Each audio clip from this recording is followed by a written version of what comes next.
Hallo meine Freunde!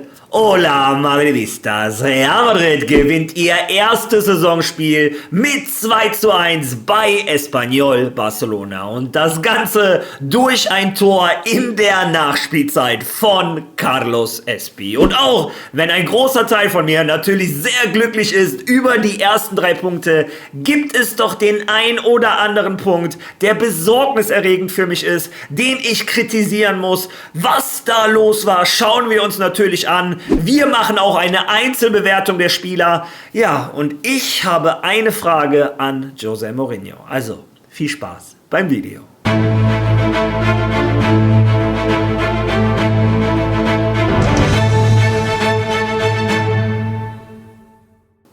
Ja, was für eine Achterbahnfahrt der Gefühle gestern beim Sieg von Real Madrid bei Espanyol Barcelona. Und ich bin ganz ehrlich, es ist mir lange nicht mehr so schwer gefallen, ein Spiel von Real Madrid zu bewerten. Es gibt viele Aspekte, die man bei diesem Spiel natürlich nicht außer Acht lassen darf. Unter anderem darf man nicht vergessen, es war das erste Saisonspiel. Viele Spieler sind noch lange nicht bei 100%. Es gibt natürlich Abläufe, Automatismen, die noch nicht so funktionieren können, wie hoffentlich am 6. oder 7. Spieltag, wenn José Mourinho mehr Zeit hat, mit der gesamten Truppe zu arbeiten. Und das Ganze gegen eine Truppe, die schon etliche Wochen zusammenarbeitet, der Trainer schon seit etlichen Jahren bei Espanyol Barcelona, ja, einem Gegner, wo wir uns seit Jahren schwer tun. Ein großer Teil von mir denkt, weißt du was, Mund abwischen, 3 Punkte mitnehmen, weitermachen. Aber so naiv möchte ich nicht an die Bewertung von diesem Spiel rangehen. Es gab einige Punkte, ja, da muss auch ein José Mourinho sich hinterfragen. Wir scheinen Fehler der letzten 2 Jahre zu wiederholen und ja, das macht mir persönlich große Angst. Aber gehen wir erstmal rein in die Analyse, schauen wir uns erst einmal die Aufstellung an, die der Portugiese gewählt hat. Und hier, bin ich ganz ehrlich, die erste große Überraschung. Ich habe nicht erwartet, dass ein Jude Bellingham von Anfang an spielt. Er war von der gesamten Mannschaft der als letztes zur Vorbereitung dazugestoßen ist. Der hatte genauso viele Minuten wie ein Cucurella oder ein Dumfries, gerade einmal eine halbe Stunde. Ja, und dazu hatte er noch einige Trainingstage weniger, warum ich auch sehr überrascht war. Aber jeder, der dann gesagt hätte, einem der Hinspielt überreicht, der wurde auch eines Besseren belehrt. Arda Güler hat über den rechten Flügel gespielt. Und viele von euch haben das gleich in der Aufstellung kritisiert. Denn viele haben gesagt, Arda Güler gehört auf die 10. Ganz ehrlich, ich habe immer wieder das Gleiche gesagt und das sage ich inzwischen seit fast 2 Jahren. Wenn ich Trainer von Real Madrid wäre, würde Arda Güler auf der 10 spielen. Ein José Mourinho hat aber gestern in der Pressekonferenz nach dem Spiel klargemacht, für ihn ist Jude Bellingham ein 10er. Er gehört so nah wie möglich an den gegnerischen 16er, damit er seine große Stärke, die Torgefahr, ausspielen kann. Er hat gesagt, ein Bellingham kann mit Sicherheit auch ein 8er oder ein 6er spielen, aber dann würde Real Madrid sich einfach einer Riesenwaffe, die selber sich wegnehmen, nämlich die Torgefahr von Jude Bellingham. Ja, und was soll ich sagen? Wenn mein Trainer José Mourinho sagt, Bellingham spielt auf der 10, dann habe ich als großer Arda Güler-Fan nur die Möglichkeit zu sagen, ja, bevor der auf der Bank sitzt, sehe ich den lieber auf dem rechten Flügel. Dazu muss man auch sagen, ich zeige euch mal, wie Real Madrid das taktisch gemacht hat. Er war ja kein reiner rechter Flügel. Sobald Real Madrid im Ballbesitz war, ist ein Arda Güler ja eingerückt, ein Dumfries über die Außenbahn gelaufen. Das heißt, er war quasi ein verkappter Zehner, aber in der Rückwärtsbewegung musste er rechts hinten helfen. Ja, natürlich kann ein Arda Güler dann nicht seine gesamten Qualitäten zeigen. Und obwohl das so ist, war er gestern immer noch für mich der beste Mann auf dem Platz. Aber bevor wir dazu kommen, das war erst einmal die Aufstellung von dem José Mourinho. Ein Álvaro Carreras hat gestartet, was mich jetzt nicht verwundert hat. Cucurella, wie gesagt, viel zu kurz. Diomandé auch zunächst auf der Bank. Ja, und dann muss ich sagen, das Beste im gesamten Spiel waren für mich die ersten 20, 25 Minuten. Real Madrid absolut dominant, angeführt von einem wahnsinnigen Arda Güler, was der für Aktionen in einem Spiel zeigt, 3, 4 Wahnsinnsaktionen, auch von einem starken Jude Bellingham, der war gefühlt immer am Ball, Er hat hinten sich die Bälle geholt, vorne sich durchgesetzt, wieder im Dribblings, das war wieder der Bellingham, wie vor 2 Jahren. Und es war kein Zufall, dass diese beiden Jungs auch für das 1:0 von Real Madrid zuständig waren. Bellingham hat nach dem Spiel auch gesagt, eine unglaublich tolle Flanke von Arda Güler. Ja, die gesamte Mannschaft läuft ein, Bellingham am ersten Pfosten, setzt sich durch, Kopfball 1:0 für Real Madrid. Ja, und das Ganze absolut verdient. Danach, die nächsten paar Minuten Real Madrid auch noch die bessere Mannschaft. Ja, und dann kam der Zusammenbruch von Real Madrid, den wir in den letzten Jahren so häufig gesehen haben. Ich weiß nicht, ob es daran liegt, dass die Physis noch nicht bei 100% ist. Mit Sicherheit spielt das eine große Rolle. Ich weiß nicht, ob es daran liegt, dass Espanyol Barcelona einfach eine heimstarke Mannschaft ist. Jede Mannschaft, die ins RCDE-Stadion fahren wird, wird da Probleme bekommen. Da bin ich mir sicher. Das ist eine tolle Truppe. Ja, aber Espanyol Barcelona hatte teilweise die Überhand im Spiel, das muss man so sagen. Es gab Phasen, wo Real Madrid die Kontrolle abgegeben hat, wo wir Espanyol Barcelona zum Spielen eingeladen haben. Und eigentlich dachte ich, das würde in den Plan von Real Madrid passen. Espanyol Barcelona aufrücken lassen, Ballgewinn, schneller Ball von Bernardo auf Arda, der auf Vini oder Mbappé und dann haben wir unsere Torchancen. Ja, aber das ist ehrlich gesagt nicht passiert. Es lag auch daran, dass ein Bernardo Silva mich gestern nicht überzeugt hat. Der Spielaufbau war wieder zu behäbig. Wenn ein Arda mal den Ball hatte, hat er 2 tolle Pässe gespielt, aber ein Mbappé und Vini hatten gestern auch nicht ihren besten Tag. Aber wie gesagt, zur Einzelbewertung komme ich später. Real Madrid kassiert das 1:1 durch ein toll rausgespieltes Tor von Espanyol Barcelona. Ja, Ehre wem Ehre gebührt. Da hatten die natürlich aber auch viel zu viel Raum im zentralen Mittelfeld. Ein Valverde kam zu spät, ein Bernardo Silva kam zu spät.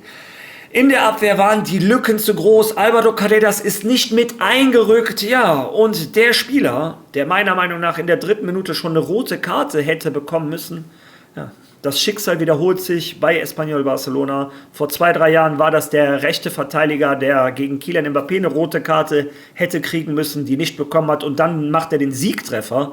In diesem Fall, der eine rote Karte hätte bekommen müssen, macht dann Ausgleich. Ja, manchmal ist der Fußball, erzählt verrückte Geschichten. Wie gesagt, er tritt Vini Junior ohne Ball, ohne die Chance auf den Ball, einfach in den Rücken. Ich habe kein Verständnis dafür. Einige werden mir sagen, es war nicht stark genug. Wo sind wir hier? Ist das Karate? Ist das World Wrestling Federation? Was ist das? Das hier ist kein Ultimate Boxing oder was auch immer, wo du einen Gegner, der am Boden liegt, in den Rücken treten kannst. Alleine das reicht mir für eine rote Karte. Soll ich noch froh sein, dass er nicht durchgezogen hat? Ja, wie dem auch sei. Die Aktion vom Schiedsrichter bodenlos. Auch in der zweiten Halbzeit der gleiche Spieler tritt Álvaro Carreras komplett um, nachdem der schon gelb hatte und kriegt nicht gelb-rot. Ja, die Negreira-Liga hat mir gestern sämtlichen Kraft geraubt. Es lag natürlich auch daran, dass Real Madrid, wie gesagt, meiner Meinung nach lag es wahrscheinlich auch am physischen Zustand, keine gute zweite Phase oder zweites Drittel im Spiel gespielt hat. Ja, und dann kam der Moment, der für mich absolut unverständlich war. In der 64. Minute, und das ist der Punkt, wo ich gesagt habe, ich habe eine Frage an José Mourinho und ich verstehe nichts mehr. Wenn sich das wieder einspielt, dann werden wir die gleichen Probleme der letzten Jahre haben. Denn in der 64. Minute, der einzige Spieler, der durchgehend für Magie gesorgt hat, für Torgefahr, war ein Arda Güler. Ich erinnere mich an einen Tunnel auf der rechten Seite, an einen Lupfer über den Gegenspieler, wo er danach Mbappé aufs Tor schickt. Ich erinnere mich an das 1:0, den Assist auf Bellingham. Ich erinnere mich an einen Stecker auf Dumfries. Und. Alles, was der Junge angefasst hat, hatte Hand und Fuß. Er war der Dreh- und Angelpunkt für die Gefahr von Real Madrid. Und was macht ein José Mourinho? Dazu kommt ja noch, dass ein Bernardo Silva schon aus der letzten Lunge am Pfeifen war. Ein Bellingham war auch schon am Pumpen bei Standardsituationen. Und José Mourinho, ich habe dafür kein Verständnis und ich werde wütend, bin ich ganz ehrlich, entscheidet sich dafür, einen Arda Güler rauszuholen. Er holt dann auch einen Carreras raus und bringt Cucurella rein. Cucurella hat mir gefallen. Diomandé, für den Arda Güler eingewechselt wurde, hatte keinen guten Tag. Wie gesagt, er hat es zumindest auch nicht versucht zu erzwingen, hat Ball gespielt. Aber es geht sich in diesem Fall nicht um Diomandé. Es geht sich darum, dass der ausgewechselte Spieler nicht Vini Junior ist, der mit Abstand der schwächste Spieler auf dem Platz war und schon eine gelbe Karte hatte. Welches Argument kannst du mir dafür liefern, dass ein Arda Güler ausgewechselt werden muss? Lieber José Mourinho, du hast uns erzählt, alle müssen arbeiten, alle müssen verteidigen, es wird nach Leistung aufgestellt, du möchtest keine erste Elf im Kopf haben, du möchtest jedem Spieler eine Chance geben. Du hast da einen Spieler, der in der Vorbereitung der beste Mann war, du hast einen Spieler, der der beste Mann gestern Abend war und der körperlich topfit ist und du wechselst ihn aus, damit ein Vini Junior, der in jeder Aktion gelb-rot hätte kriegen können, ja, weiterhin das absolute Nichts ist, obwohl du einen Dumfries gut auf den linken Flügel stellen kannst. Wie gesagt, das ist für mich äußerst besorgniserregend, wenn ein José Mourinho wieder nach Namen aufstellt und nicht nach Leistung, sind wir verloren. Das ist meine persönliche Meinung. Ich bin gespannt, ob ich übertreibe. Lasst eure Meinung dazu gerne in den Kommentaren. Ja, danach hat Real Madrid ab der 80. Minute mit der Einwechslung von einem Camavinga und einem Espi wieder die Überhand gewonnen. Muss ich auch einem Camavinga Props geben. Dumme Ballverluste, aber physisch war Espanyol Barcelona nicht mehr auf dem Niveau am Ende von einem Camavinga, der frisch war. Espi, der hat hochgepresst. Diomandé hat ein tolles Gegenpressing gemacht. Cucurella hat für Vollgas gesorgt. Also die Einwechslungen haben mir persönlich gefallen. Ja, und die Einwechslung, die mir am besten gefallen hat, Carlos Espi, wie sie ihn in der Kabine anscheinend nennen, Joselu Junior, sowohl ein Courtois als auch ein Bellingham haben in den Interviews ihn beide als Joselu Junior bezeichnet. Das ist der Grund, warum du einen echten Stoßstürmer brauchst. Nicht nur wegen dem Tor, auch vorher eine Aktion. Trent Alexander-Arnold flankt in die Mitte, Espi mit dem Körper legt den Ball ab auf den Kylian Mbappé, der kann von 16 Metern freischießen, schießt den Ball leider in die Walachei. Ja, Kylian Mbappé hatte auch keinen überragenden Tag, müssen wir sagen, aber ja, auch da Ehre wem Ehre gebührt. Ein Kylian Mbappé hat nicht aufgehört, es zu versuchen. Ball von Camavinga auf Diomandé, der spielt den Ball in die Mitte auf den Mbappé und der elektrisch wie er ist, 1:1 Situation, 1:2 Situation, zieht in den 16er. Der Ball wird abgefälscht, ja. Und Espi steht da, wo ein Torjäger stehen muss, legt den Ball vorbei, schiebt den Ball in die lange Ecke.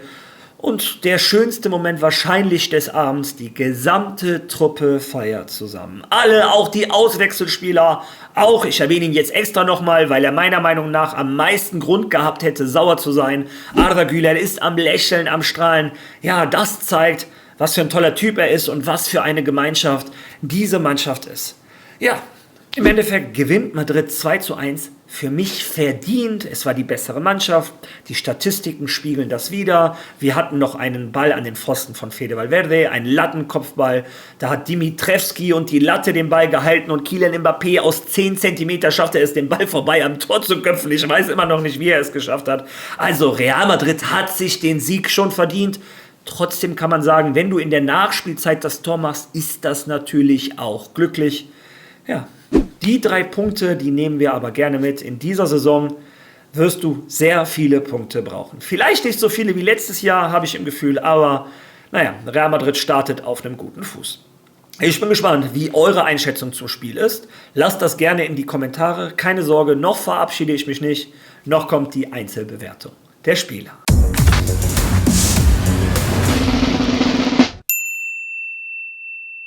Ja, ein Thibaut Courtois, bin ich ganz ehrlich, hatte nicht viel zu halten. Er zeigt immer wieder die Autorität bei Flanken, hat mir gefallen. Beim Gegentor, naja, wenn er eine Sekunde langsamer ist, hält er den Ball. Manchmal ist das so beim Fußball, kann man ihm aber keinen Vorwurf machen. In der Abwehr, Denzel Dumfries hat mir hinten sehr viel Stabilität gegeben. Das ist, was ich von ihm erwartet habe. Viele Zweikämpfe gewonnen. Unangenehm gegen ihn Fußball anzuspielen. Der linke Flügel, der Engländer von Espanyol Barcelona, hat sich kaum durchgesetzt. Ja, auch wenn das Gegentor von seiner Seite kommt, muss ich sagen, defensiv hat mir Dumfries gefallen. Nach vorne hätte noch ein bisschen mehr kommen können, aber auch da kann er noch lange nicht bei 100% sein. Ja, dann Die Arbeitsstelle, die mir gestern am besten gefallen hat, die Innenverteidigung von Real Madrid. Sowohl ein Ibrahima Konaté als auch ein Dienhausen haben mir gefallen. Vor allem ein Konaté in der zweiten Halbzeit überragend. In der Luft, am Boden, zweikampfstark, schnell, manchmal sogar mit dem Ball geführt. Also tolles Spiel von Konaté, war für mich gestern der MVP der Abwehr. Alvaro Carreras, wie letzte Saison, wieder einmal ein sehr enttäuschendes Spiel. Weder nach vorne für Gefahr gesorgt, noch hinten für Sicherheit gesorgt. Espanyol Barcelona immer wieder über die rechte Seite geflankt. Da hätte viel mehr kommen müssen. Ja, wo auch viel mehr hätte kommen müssen, meiner Meinung nach von dem Bernardo Silva. Das ist auch so ein Punkt, den ich nicht verstanden habe, der mich, wie gesagt, sauer gemacht hat. Ein José Mourinho hat selber gesagt, ein Bernardo Silva ist noch lange nicht bei 100%. Und obwohl er gestern kein gutes Spiel gemacht hat, er hat es nicht geschafft, dass Madrid die Kontrolle im Mittelfeld übernommen hat. Ab der 20. Minute darf er bis zur 80. spielen. Kein gutes Spiel von Bernardo Silva. Ja, das Gleiche würde ich fast über einen Fede Valverde sagen. Naja, unauffällig. Ein Fede Valverde hat ein anderes Arbeitsgebiet. Er hat jetzt diese dreckige Arbeit zu erledigen, die sonst ein Tchouaméni macht. Da kannst du selten glänzen. Der hat viele Meter gemacht, viele Zweikämpfe geführt. Beim Abschluss etwas Pech, der Ball war abgefälscht, geht Pfosten raus. Wenn er da das 2:1 macht, sagen alle, Fede Valverde hat ein tolles Spiel gemacht. Naja, für mich ein normales Spiel. Dann, ja, wen wundert es jetzt? Ein Bellingham, für mich die ersten 20, 25 Minuten überragend. Überall, jeden Zweikampf geführt, gedribbelt. Wie gesagt, es war der Bellingham wie vor 2 Jahren. Tolles Spiel des Engländers. Ab der 20., 25. Minute dann aber auch stark abgebaut. Da war er der Bellingham der letzten 2 Jahre, den wir eigentlich so nicht sehen wollen. Ja, und was soll ich sagen? Rechts, Arda Kadabra, Senisse Vidum Güle. Ich weiß gar nicht mehr, was ich sagen soll. Ein toller Junge, toller Charakter. Wenn der Mourinho mich da in der 64. auswechseln will, mache ich direkt eine Szene am ersten Spieltag. Aber gut, dass er das nicht gemacht hat. Ich hoffe, ein José Mourinho erkennt, dass dieses Madrid mit Arda Güler ein ganz anderes Niveau hat als ohne den jungen Türken. Links Vini, Totalausfall. Mir fällt nichts anderes ein. Es mag daran liegen, dass er in der 3. Minute in den Rücken getreten wird und er dann sich zu sehr darauf konzentriert, mit dem Gegenspieler und den Schiedsrichter zu meckern. Und ich habe da ein geteiltes Herz. Es fällt mir natürlich leicht, von der Seite des Monitors zu sagen, hey, Vini, reiß dich doch mal zusammen. Aber ich weiß selber, wie ich war. Wenn mir ein Gegenspieler in der 3. Minute in den Rücken getreten hätte, hätte ich auch meine Rache gesucht, bin ich ganz ehrlich. Trotzdem, der große Unterschied zwischen ihm und mir ist, er kriegt 24, 25 Millionen Euro. Ja, und das war gestern ein Spiel. Wie gesagt, ich habe kein Verständnis dafür, dass er 90 Minuten spielen durfte. Dann ein Kylian Mbappé im Großen und Ganzen. Viele Aktionen, man hat natürlich seine überragende Klasse gesehen. Einmal schickt Bernardo Silva ihn, er läuft über rechts, Dimitrevski, der Ball wird fast getunnelt, aber prallt irgendwie ab. Wenn der da sein Tor macht, reden wir auch darüber, dass er ein tolles Spiel macht.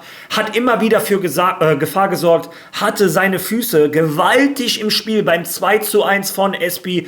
Ja, mit diesen Aktionen hat ein Mbappé seine Leistung meiner Meinung nach gerettet. Bei den Auswechselspielern fällt es mir schwer. Diomandé hatte keinen guten Abend, aber ich sag's auch wieder, er hat es nicht versucht zu erzwingen, hat viel abgespielt, finde ich okay. Cucurella hat mir in einigen Szenen gefallen. Die Jungs, die in der 80. kamen, kannst du nicht groß bewerten, außer dass sie für viel Energie gesorgt haben. Ja, Carlos Espi, was soll ich sagen? Bei Joselu haben wir den Fehler gemacht, dass wir uns in einen Leihspieler verliebt haben. Bei Espi machen wir den Fehler nicht. Wir verlieben uns in einen Spieler, der uns in den nächsten Jahren hoffentlich weiterhin viel Freude bringen wird. Das ist der Stoßstürmer, den Real Madrid händeringend gesucht hat, seit Joselu weg ist. Ja, und ich bin sehr froh, dass wir ihn bekommen haben. Dazu scheint er ein toller Junge zu sein, toller Charakter, was man so hört. Ja, toller Transfer von Real Madrid.